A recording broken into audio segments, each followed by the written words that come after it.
Welcome to Messy Business, the podcast that helps solo business owners think better, not just know more. I'm Libby Langley, and each week I uncover the messy truth behind the internet's favourite business advice, assumptions and aspirations, helping you decide what's actually right for you and your business. Let's get started with this week's episode.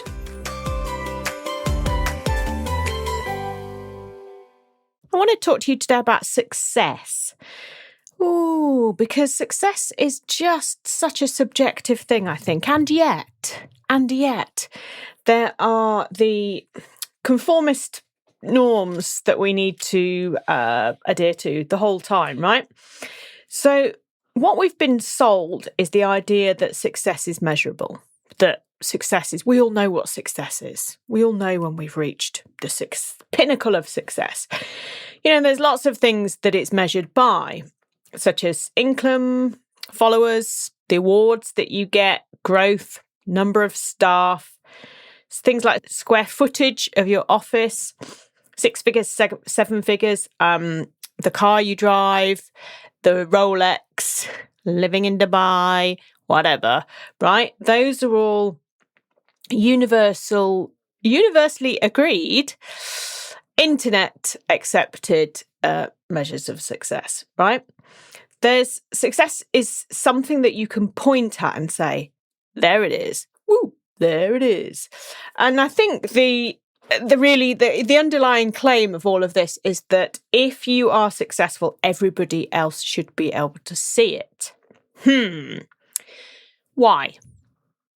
Why does it matter so much to us what other people think?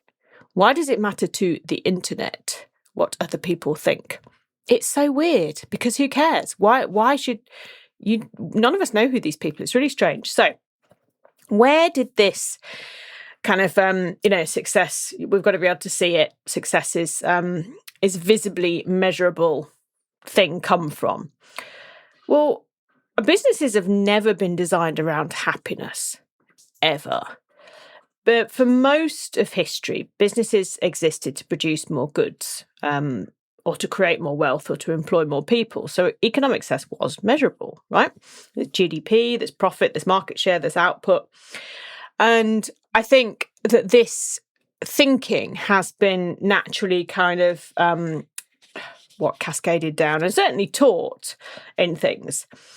And we love an external scoreboard, right? We compare ourselves to others all the time. You think about the biggest house or the nicest car or the biggest promotion. In business, we simply just kind of invent new scoreboards for that, like revenue, followers, the number of speaking gigs you've done, the book deals, the awards, that kind of stuff. But it's really just so strange, such a strange concept, isn't it? Because, if you think about houses and, all of this, you've made it when you've got the big house. It's really weird, though, because nobody, that's a nice house, you say. But nobody's like, do you like living here? Are you happy here? Do you have enough money to pay all the bills? Or do you just have this big house and you can't afford to eat? Or is it really too big to live in? It's so strange. And when I had a, reasonable sized 3-bed detached house that I lived in for about 15 years. I really, really liked living there, really happy living there. But it was always, I can remember saying, right, when I want to buy one of the big 5 beds, kind of round the corner up the road a bit, with the detached double garage.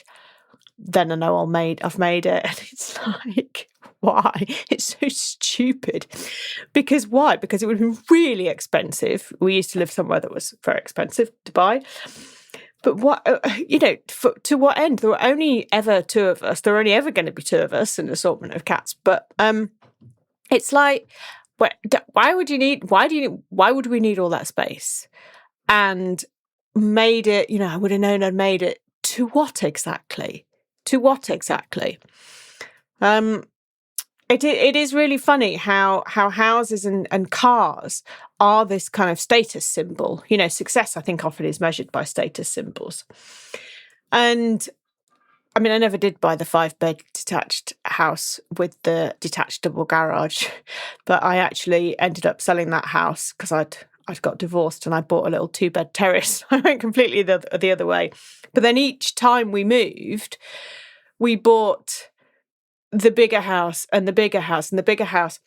And when we were in the big house that we did buy, a big 4-bed detached, we didn't really know how to live in it. We didn't, you know, it was just, we just had these massive rooms and it was really strange. And we lived there for, honestly, I think we lived there for did we live there for just over 2 years, two and a bit years? And I think I bought 3 or 4 different sofas in that time. That's a whole different story. But anyway, because to try and furnish the place, because we didn't know how to live in it. And then we moved to a smaller 4-bed house. And we always said we lived well in the house, but we never called it home. And so now we've downsized again, and hopefully we'll stay here for a while, just to a little 3-bed semi. But we released a load of equity and we've got fields at the back and there's cows in the fields at the minute. And it's like the measure of success there. I tell you that just because houses are kind of are a public beacon of success, right? We see the big houses with the gates. It's like, oh, they must be really successful. But success can be about so much more than that. It can be about the internal measurements that we all have inside ourselves, rather than just the status symbol of things.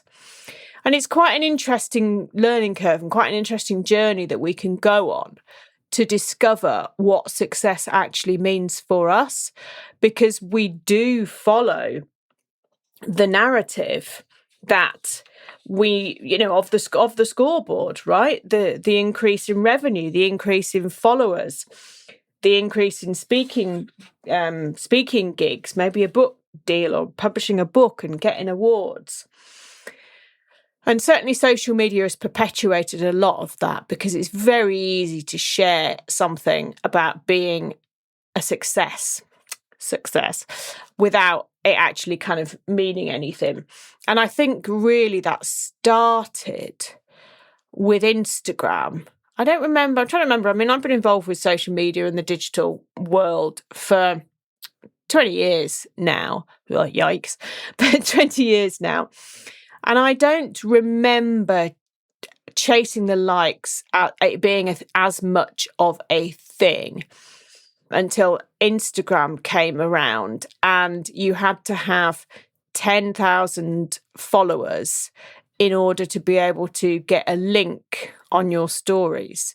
You used to be able to swipe up to go to the page or to use the link.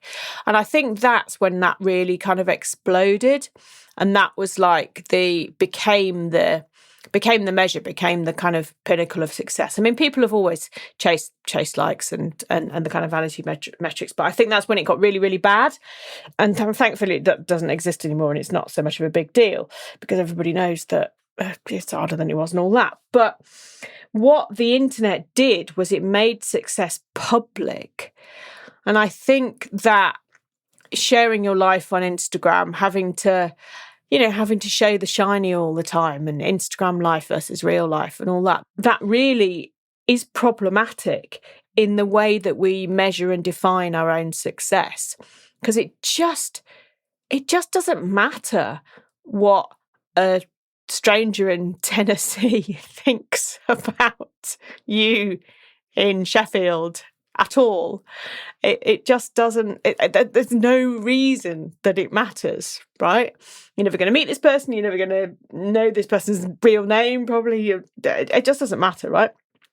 But so 20 years ago, I mean, I think what's changed over the last 20 years is that you often had no idea how much someone earned, right? You could see their status symbol of their house or their watch or their car or something like that. But it wasn't people actually had these things, I think. It wasn't the, I've hired an Airbnb, but for this photo shoot, I'm going to tell you it's my house. Or I rented a Lamborghini in Dubai and I'm going to tell you it's on a 5-day break. I'm going to tell you I live here and this is my car and all that. I think, that's changed in the last 20 years, right? Because what's really so weird is that people will say on social media, I hit 100K. I just had my first £1 million launch. I had my biggest month ever. It's like success became content. And it's such a strange concept that, because whilst I'm not saying for a moment we shouldn't talk about money, I'm not saying that, but it can be incredibly helpful to understand how people run their businesses and see all the finances and see to see kind of everything under the bonnet, if you like. But that's not what most people do. They'll just go, sharing the secrets of my 100K launch. And it's like, yeah, that might be turnover. And you might have, made £10,000 profit. So whatever, that's not success, is it? But it's really, really strange that over the last 20 years, particularly over the last 10, I suppose, maybe 12, 13, is that people talk very much about what they've earned or what they've generated. It's just really weird. It's a very strange concept that success has become content. And there's psychologists they'll distinguish between intrinsic success, which is the kind of money, status and recognition, and intrinsic success, which is what we feel, that's our autonomy, it's our relationships, it's our meaning, all those things, right?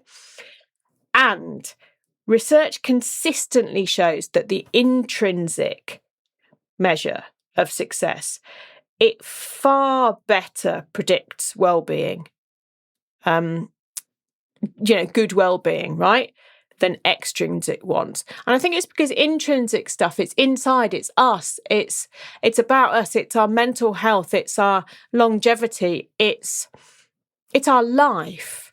Whereas the extrinsic success, the external stuff that people talk about, the 100K launch, talk about on social media, it's just about vanity. It's just about validation. It's just about, I don't know, I don't know what it is. It's so weird.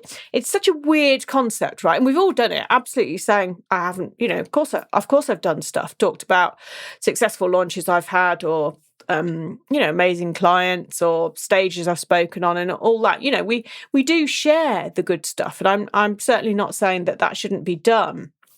But it's just so weird that people will talk so publicly and feel that they need to make all this stuff public rather than focusing on the good work that they do, which they don't always do, right? So, that's why.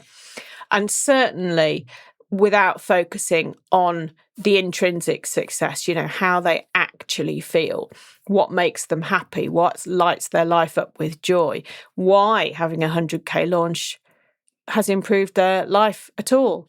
Because it doesn't. Often it doesn't, because it's not profit. And it's really hard work. Or they've got a big team that they've had to pay a lot of money to. So it's the way we look at success, or the way the internet looks at success, is kind of quite skewed from how it has been, certainly prior to 20 years ago. And, if you go back 50 years or something, then it's completely different. I can obviously completely and utterly see the appeal of it too, though. External definitions, they really are comforting, because if success has a number attached to it, then you know when you've reached it. So, success is 10. Oh, I'm at 11. I'm really successful. Yeah. It removes all the uncertainty, and it gives complete direction to things, and it makes comparison easier, which means that we know we're better than the person next to us because our numbers are bigger. It protects us from doubt, self-confidence, or lack of self-confidence, the voices in our head. If we've got the numbers that show it, then. But it is interesting, talk about numbers, and I track quite a lot of stuff, and I'm quite a numbers focused person and a kind of audit focused person, I suppose. Autistic. And I do track my numbers. I know how many people listen to this podcast, for example. I know what countries they're in, and I always like to see the most exotic countries that people have listened in, because that makes me happy. Same with my email list. I know how many people get my emails each week and how many people read stuff, how many people click on stuff. There's a lot of data available, right? And there are benchmarks in all of this. And there are lines for improvement that we all have. So a trajectory of growth, however fast or slow that might be, right? But there's always a kind of trajectory of growth. And some of it is like, why does this matter? And really, for me, I don't ever talk about the numbers because it doesn't, as far as I can see, it doesn't matter to anyone else. But I think it matters to me just to know that there is this slow and steady element of growth, right? It just shows kind of gentle, continuous improvement, 1% gains, that kind of stuff. And to me, that is enough of a success. And also, having done over 200 episodes of this podcast is like, that most people don't do that. Who have a podcast, they do 3 and then give up. And having been in business for 15 years, all of those things, to me, it's that kind of the consistency more than anything, actually, that is a measure of success for me, I think, because the money is the money. The money is what we need, my husband and I, which is what we need, what we want to live our lives. And it's not, I don't care. I don't care what, it doesn't matter to anybody else what I bring in or don't bring in at all, because I'm not selling that. What I do with my clients is that I support them to be more profitable in their business, to run their business more efficiently, to run their business more effectively, and most importantly, right, to be happy in the business. That's what I do in my business sort outs. That's how I work with my clients. And so whilst money is important, it's relative, because I have clients who just want to clear £1,500 a month, right? That will help them. That will give them everything that they want and need into their household. Fine. The 10K months, the 100K launch isn't necessarily what everybody wants. So to have that as the kind of barometer of success is like, do you actually want that? Because the amount of time and energy and effort and type of business isn't necessarily what the time and energy you want to expend, nor the type of business that you want. So you have to kind of think about both sides of things when you're chasing success. And I think it's important that we decide for ourselves what success looks like for us, because what protects us about these universal truths is that if everyone agrees what success looks like, we don't have to make any decisions.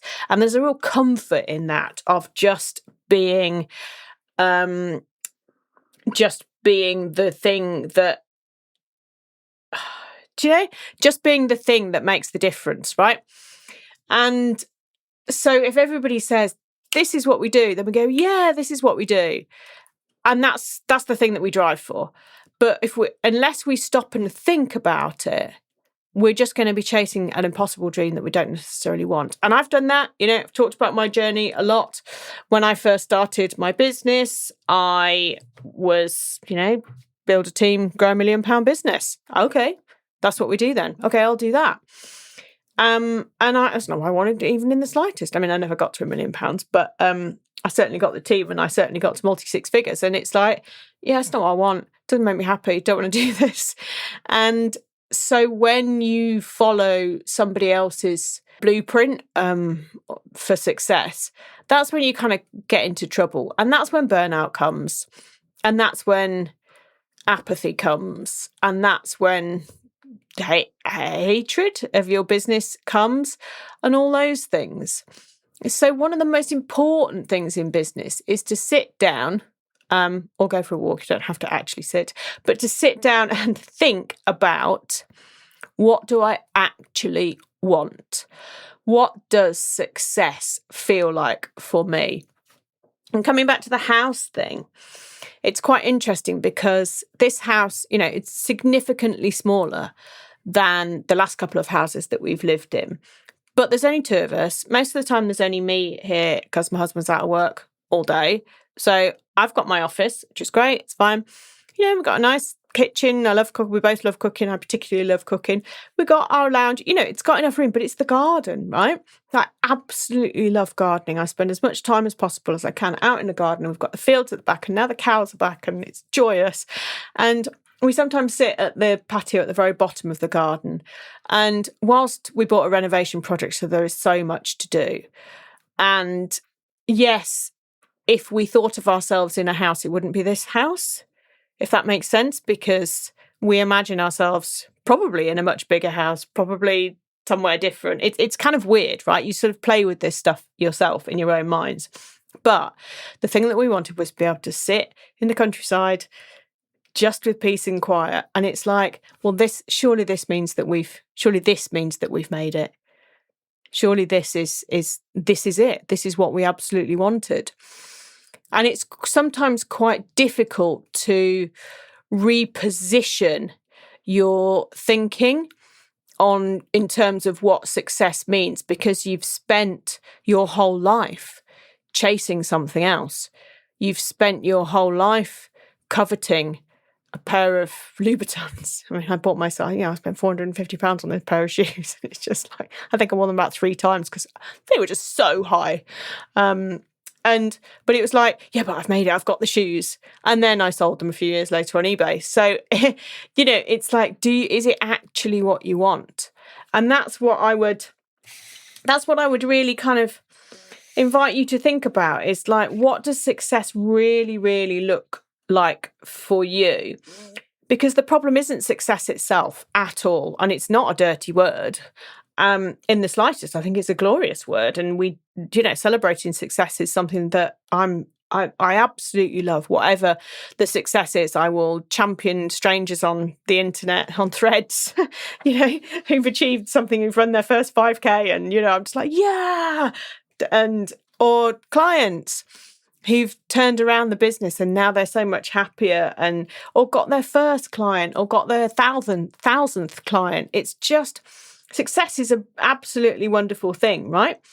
But the problem is not success, it's borrowed success. This definition that so many of us inherit, from our parents, from our bosses, from Instagram, from LinkedIn, from the business world, without ever asking, is this actually what you want? And it's really important to remember that success changes over the years.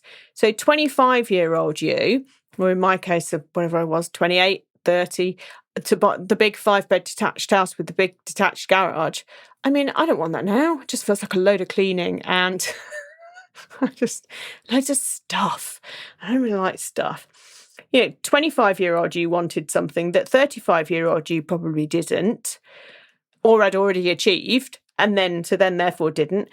45-year-old you want something different. 55-year-old you, they don't want the same things. And yet we often keep chasing an old definition. So I think what happens is that many entrepreneurs eventually discover that they built the exact business that they wanted, but now they hate living it. Yeah, and that's what I did. Happens a lot. So instead of asking yourself, what does success look like? You can ask yourself 2 things. You can say, what does a successful Tuesday look like? And really break it down to that granular level, because that's much harder to fake. So what would a successful Tuesday look like to you? Would it involve rushing meetings, clients, Probably not. Would it involve writing, walking, finishing at 4 and earning enough? Probably, right? Not putting words in your mouth, but I'm guessing it wouldn't be full of back-to-back meetings anyway. Or the other question to ask yourself instead of what does success look like is, what does success feel like? How am I going to feel when I know I'm there? And I just think that that's just such a more useful, valuable, relevant and kind way to treat our own success. Because if you feel contentment, if you feel safe, if you feel secure, if you feel happy, if you can go and sit at the bottom of the garden and talk to the cows over the hedge, it's like, to me, that's like, I can do this. I can do this. I've got to the place where I can do this because my business is good. My life is good. My house is good. My surroundings are good. That's success. What more actually is there? And the more is often like material stuff, which is fine. You can turn up the dial and earn a bit more maybe. But it's actually that feeling of contentment that really makes such a difference when you're defining success. So that's what I invite you to do. Instead of asking yourself, what does success feel like? Ask yourself, what does a successful Tuesday look like? And then write down the things that are in there. And ask yourself, what does success feel like? And I bet you there won't be a single Rolex in there. There won't be a single trip to Dubai. Well, there might be, but I'm paraphrasing the bros on Instagram there. And there certainly won't be a rented Lamborghini anywhere in sight, or maybe even a 100k launch. I just don't think they won't be the first things that come into your mind. So do let me know what's come up for you, because as you know, I love to hear from you and I find it really, really interesting what this sparks for you. And if you want me to help you with anything that's going through your mind, then find me at libbylangley.com. Come work with me and we'll make everything super successful and super joyful for you. All right. I'll see you next week on another episode of Messy Business. Lots of love. Bye. If this episode of Messy Business made you think differently, why not share it with someone who might need to hear it too? And if you're enjoying the show, make sure you're following wherever you listen to podcasts so you don't miss future episodes. Until next time, remember, change how you work, not who you are.